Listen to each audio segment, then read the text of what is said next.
भगवान का अवतार धरती पर बंटवारे के रूप में हुआ। प्रमाण जैसे एक चौपाई में आपके समक्ष रखूं, जिस समय इस जन्म के प्रकरण की है, जा दिन ते हरि गर्भ आए और सकल लोक सुख संपत्ति छाई। लेकिन सुख की बरसात नहीं है। आप पूरा बालकांड पढ़ना, लेकिन सुख की बरसात नहीं हुई। कारण क्या है? अरे भगवान का अयोध्या की धरती पर अवतार भी हो गया, लेकिन इसके बाद भी अयोध्या की धरती पर सुख की बरसात नहीं हुई। कारण सिर्फ इतना है, क्योंकि हमारे जो ब्रह्म का अवतार धरती पर दो रूपों में हुआ। जब तक दोनों ब्रह्मों का मिलन नहीं हो जाएगा, तब तक धरती पर सुख की बरसात नहीं होगी। प्रमाण जिस समय मनु को भगवान ने वरदान दिया, बोले निर्तप तनय होभ में आई, कंफर्म हो गया कि भगवान ही बेटा बनकर आएगा। अब जानकी ने कहा, प्रभु आपका तप एक और कर रहे हैं। भगवान ने कहा, कौन कर रहा है? मनु जी तप कर रहे थे, वरदान दे दिया। लेकिन उसी समय जानकी ने कहा कि प्रभु आपका तप एक और कर रहे हैं। प्यारे ध्यान देना, जानकी कौन है? मंगलाचरण में क्या लिखा? बोले उद्भव स्थिति संहार कारिणी। ये जानकी करती नहीं है, उद्भव स्थिति संहार कारिणी ये तो करवा देती है। तो फिर जानकी काम क्या करती है? बोले सर्वश्रेय करी। ये जानकी किसी से नहीं करवाती, ये तो काम स्वयं करती है। कौन काम? जो भक्त भगवान तक ना पहुंच सके, उन भक्तों तक भगवान को पहुंचाने का काम ये स्वयं माता जानकी करती है।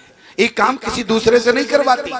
और आज मनु के मंत्री हरदेव भी तप कर रहे थे। मनु ने जिस समय अपने बेटों को राज दिया, बेटाओं ने कहा कि पिताजी मुझे राज का अनुभव नहीं है, मैं राज को कैसे चला पाऊंगा। उसी समय मनु ने अपने मंत्री हरदेव को बुलाया, हरदेव मेरे बच्चों को राज का अनुभव सिखाना, और जब तक ना सीखे तब तक राजा तुम रहोगे।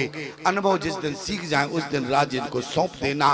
हरदेव ने कहा, ये तो बहुत अच्छी बात रही। लालच आ गया, घर पहुंचे, अपनी पत्नी से कहा कि देखो हमारे जीवन में भाग्य का उदय हो गया। पत्नी ने कहा, बात क्या है? बोले मनु जी भजन करने चले गए, लौट के आना नहीं है। बच्चों को अनुभव की बात बोल के गए, मुझे अनुभव सिखाना नहीं है, जीवन पर्यंत मैं ही राजा रहूंगा। उसी समय हरदेव की पत्नी ने कहा कि तुम्हारा तो भाग्य खुल गया, लेकिन मेरा तो भाग्य फूट गया, मुझे जो तुम जैसा पति मिला है। हरदेव ने कहा, ऐसी बात कर रही हो? उसी समय प्यारे हरदेव की पत्नी ने कहा कि जिस मनु ने इतने बड़े राज्य को तिलका की भांति त्याग दिया, भजन को महत्व दिया, और तुमने उसी राज को मोह के रूप में स्वीकार कर लिया। पत्नी ने जैसे ही समझाया, प्यारे याद रखना, धर्म पत्नी कौन होती है? जो पति को भजन के लिए प्रेरित करे। ये तो बहुत पत्नियां कहती हैं, आज डोसा बनाए हैं पालो, आज चाउमीन बनी है पालो। क्यों? ये तो बहुत पत्नियां कहती हैं, लेकिन ईमानदारी से बताओ, आज तक किसी की पत्नी ने कहा तुम भजन नहीं करते हो? भजन किया। किसी की पत्नी ने कहा भोजन खिलाने का काम पत्नी का हुआ करता है? जो पत्नी अपने पति को भजन के लिए प्रेरित करती है वो धर्म पत्नी होती है। प्यारी ध्यान देना, शास्त्र के अनुसार किसी की पत्नी ने आज तक कहा कि आप भजन नहीं करते हो? अरे कम से कम एक दो माला तो किया करो। ईमानदारी से बताओ, कहा किसी की पत्नी ने? ये तो सबने कहा बढ़िया भोजन बन गया, गरम गरम रोटी बन रही है, बैठ के खा लो, अभी अच्छा पेट भरेगा। ये तो सबकी पत्नियां बोलती हैं। लेकिन ध्यान देना, हरदेव की पत्नी ने क्या कहा और मनु की पत्नी शत्रुपा ने क्या कहा था? शत्रुपा ने क्या कहा? मनु कहने लगे, होय न विषय विराग भवन बसतवा चौथपन। जी पूरा जीवन घर में परिवार में चला गया, भजन नहीं हुआ। शत्रुपा जी ने कहा, सोचने की बात नहीं है, जब जागे तभी सवेरा, अब से ही भजन शुरू कर दो। और अकेले नहीं, स्वयं भी मनु के साथ चली गई। ध्यान देना प्यारे, जो पत्नी अपने पति को भजन के लिए प्रेरित करती है वो पत्नी आज भी शत्रुपा है, उसको भक्ति माना जाता है। और आज शत्रुपा जब मनु जी गए तो गोस्वामी जी ने चित्र खींचा तो दोनों का दर्शन कैसा हुआ? बोले पंथ जात सोहत मति धीरा ज्ञान भगत जन धरे शरीरा। उन पत्नी को भक्ति कहा जाता है, भक्ति का देह कहा जाता है। और आज हरदेव की पत्नी ने कहा जिस राज को तिनका की भांति त्याग कर चले गए, उस राज को तुमने मोह के रूप में स्वीकार कर लिया, मेरा तो भाग फूट गया। और जैसे ही भजन के लिए प्रेरित किया, मनु नेम शरण भूमि पर गए, हरदेव अपने भवन में बैठ गए। और ऐसे नहीं बोले ठाणे रहे एक पद दो, हरदेव भी तप कर रहे थे। हरदेव की पत्नी जानकी ने कहा कि प्रभु एक और आपका तप कर रहे हैं। हरदेव के पास पहुंचे, हरदेव से भगवान ने कहा आंख खोलो। हरदेव ने आंख खोला, भगवान के चरणों को स्पर्श किया, रोने लगे। हरदेव से भगवान ने कहा कि हरदेव अब रोने की जरूरत नहीं है, अब तुम्हें ब्रह्म का दर्शन हो गया है। लेकिन हरदेव ने कहा कि प्रभु मैं भी मनु की तरह आपसे कुछ मांगना चाहता हूँ। भगवान ने कहा मांगो, क्या मांगना चाहते हो? बोले लेकिन मांगने की आशा नहीं है। क्यों? क्योंकि जो मैं चाहता था वो तो आपने मनु को दे दिया। क्या दिया?